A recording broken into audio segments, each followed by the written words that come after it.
المغربي فوزي لقجع لم يعد يعجبه بقاء باتريس موتسيبي على رأس الاتحاد الإفريقي لكرة القدم، ومن يريدون رأس الجنوب إفريقي رجل الأعمال الثري الجنوب إفريقي باتوا السلام واضحين عليكم للعيان. اصدقائي، مرحبا بكم في فيديو جديد للقناه ديالكم. كنتمنى تكونوا بخير وعلى خير. اصدقاء ديالي، اليوم في هذا الفيديو غادي نشوفوا الاعلام الجزائري وخصوصا قناه الشروق اللي كتعرفوها كلكم. قالت لك بان فوزي القجع بغى الراس ديال الرئيس ديال الاتحاد الافريقي موتسيبي وان بيناتهم خلاف. اصدقائي نخليكم على فيديو غادي تموتوا بالضحك وتسمعوا الاعلام الجزائري شنو تيقول على القجع بانه تخاصم مع موتسيبي وان الكفه ولات للصالح ديال الجزائر. نخليكم على فيديو ونرجع في اخر بأن المغربي فوزي لقجع لم يعد يعجبه بقاء باتريس موتسيبي على رأس الاتحاد الإفريقي لكرة القدم. الأزمة التي كانت في الكواليس في السر بدأت بعض تفاصيلها بالخروج إلى العلن. هنالك مخطط للإطاحة بموتسيبي، ومن يريدون رأس الجنوب إفريقي رجل الأعمال الثري الجنوب إفريقي باتوا واضحين للعيان. المشكلة قد لا تكون قد بدأت في الشان الأخير عندما كان موتسيبي هنا في الجزائر وقال بأنها أحسن نسخة، وقد لا تكون مرتبطة أيضا بمنافسة الجزائر مع المغرب لاحتضان الكان في 2025، لكن لها امتدادات كثيرة أخرى. يعني فجأة أصبح موتسيبي مطلوب رأسه من طرف فوزي لقجع الذي يتردد ويقال بأنه صاحب يد طولة داخل الكاف. المسألة أصبحت واضحة للعيان.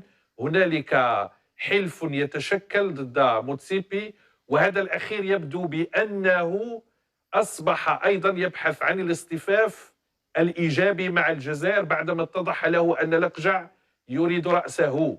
أمور كثيرة تحدث في كواليس الكاف. السؤال: أين نحن من كل هذه الأمور؟ من ندعم ولماذا ندعم؟ وخصوصا أن الجزائر قالت وأكدت بأنها تريد تكريس دبلوماسية رياضية قوية، واحتضنا الشان ومترشحون للكان، وبالتالي يجب أن يكون للجزائر صوت مثل السياسة في القمة الإفريقية يكون عندنا صوت في الكاف. قلت بأن الكلام الذي قاله موتسيبي عن الجزائر أزعج لقجع. من المفروض أن شفنا حتى في كأس العالم للأندية التي احتضنت في المغرب كيف كان هنالك سوء استقبال لرئيس الكاف، كان هنالك برودة في العلاقة ما بين الرجلين، كان هنالك نوع من العزوف عن إعطاء قيمة واحترام لمنصب رئيس الكاف. كل هذا كان يبين بأن هنالك حرب خفية في يعمل عليها البعض، والمخطط الآن أصبح واضحا للجميع، أصبحت معالمه بارزة وواضحة، ولا نعلم حتى الآن إن كان هنالك تفاصيل أخرى. ما يقوله البعض أيضا بأن هنالك مادة في القانون الخاص تتعلق بالصحراء الغربية، وهل يمكن أن تشارك أو تكون عضوا في الكاف. المهم كل هذه التفاصيل مع ياسين معلومي. نرحب بك. ما الذي يحدث في كواليس الكاف بين ومن يريد الإطاحة بباتريس موتسيبي؟ شوف، قاد الامور في داخل المكتب التنفيذي، نقول لك داخل المكتب التنفيذي للاتحاد الافريقي لكره القدم ليست على ما يرام. السبب قضاء انه جماعه واسمه لقجع قضاء يخططون وبقوه للاطاحه بالموتسيبي. قد اخر المعلومات تؤكد انه بعض التابعين لجماعه لقجع قد قرروا فيما بينهم، يعني باش يبعثوا احد اعضاء المكتب التنفيذي لرئيس يعني الفيفا، يعني يطالبون منه قادة يعني بتنحية او اقالة او يعني الذهاب بعيدا مع موتسيبي. يعني الاسباب واسمه كثيره. قادة انت كنت ذكرت في المقدمه تاعك واسمه الاسباب، ونقول لك قادة من بينها يعني عندما قرر قادة موتسيبي مراجعه البند الذي ينص او قطع الطريق امام الصحراء الغربيه للانضمام الى الكاف. أيوة. قادة اصبح كذلك موتسيبي ما يخدمش مصالح المغرب مثل ما كان. اصبح قد كان يعني كل التصريحات تاعو اللي كانت في كاس افريقيا للاعبين المحليين التي جرت بالجزائر، انه قد قال بصريح العباره، قال انه هذا كاس افريقيا 2025 مش راح تتمد بالرشوه، يعني راح يعني البلد اللي يكون يعني مهيئ هو اللي راح يدي يعني وامور اخرى وامور اخرى. جنوب افريقيا ايضا، وهو جنوب افريقيا، وبالتالي الحلف الجزائري الجنوب افريقي يخاف لقجع ان ينتقل من السياسه الى الرياضه. طبعا وزيد هو يعني نقول لك يعني الامور زادت تأزمت في اخر اجتماع بتنزانيا. هو طلب رسميا رئيس الكاف، قال لهم لابد من تفعيل البند الذي يسمح للصحراء الغربيه بالمشاركه في المنافسات القاريه. هذا اقلق خاصه المغرب يعني لذلك يقول لك احنا لازم نعملوا المستحيل باش نحو موتسيبي، وهي الطريقه نظن نفس الطريقه التي تمت بها ازاحه وتنحيه محمد رواة في 2017 لما شافوا ان الجزائر كانت قويه في الاتحاد الافريقي، عملوا المستحيل ودفعوا ملايين الدولارات لتنحيته، واليوم راهم مستعدين باش يدفعوا كذلك ملايين الدولارات لتنحيه موتسيبي.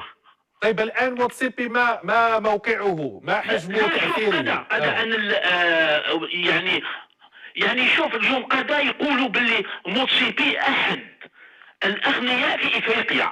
انا احد المقربين يعني من الكواليس قال لي عنده حوالي 120 الف عامل عبر العالم. هو اغنى رجال، يعني قال لي هو يتحكم جيدا في دواليب الكاف ويتحكم في اعضاء المكتب التنفيذي. اليوم هو يعني لو يشوف انه يعني الجزائر تستحق باش تكون يعني تحتضن كاس افريقيا 2025، يعني راح يقول لاعضاء المكتب اليوم يعني هو ممكن يؤثر على اعضاء المكتب التنفيذي لصالح الجزائر. نعم قد نعطيك معلومه فقط انه مثلا كوت ديفوار لما عملوا الميزانيه المتوقعه لكاس افريقيا 2024 عملوا 80 مليون دولار.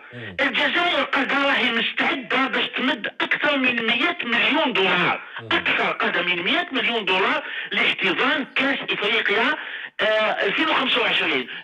هذا دليل على انه الجزائر اليوم راهي مستعده سواء بالملاعب بالمنشآت بالاموال.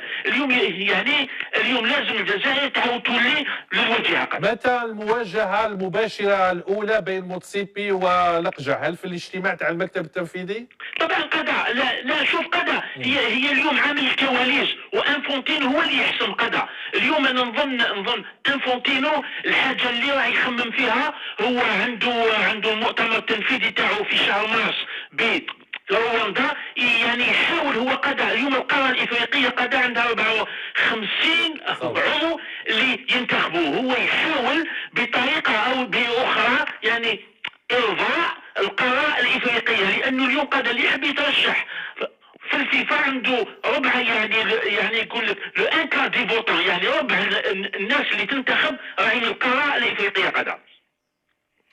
شكرا لك. كل دوانيات ديال الفيديو ديال اليوم، كنتمنى يكون هذا الفيديو ديال الاعجاب ديالكم. خلوا لينا الاراء ديالكم والتعاليق ديالكم. نتلاقاو في فيديو جاي ان شاء الله. شكرا لكم.